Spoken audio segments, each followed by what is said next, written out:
என்ன ஒரு சுவையான பெசரட்டு!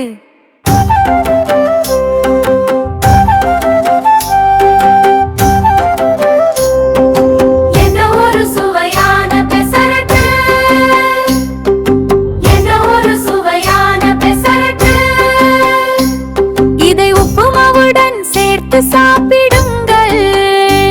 பெசரட்டின் சகோதரன் பொப்பட்டு. அதை நெய்யுடன் பரிமாறுங்கள்.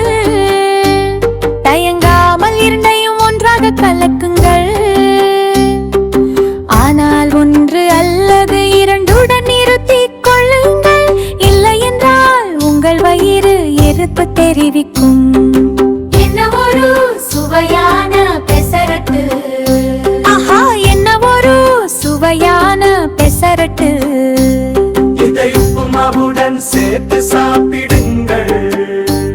பெசரட்டின் சகோதரன் பொப்பட்டு. அதை நெய்யுடன் பரிமாறுங்கள். தயங்காமல் இரண்டையும் ஒன்றாக கலக்குங்கள்.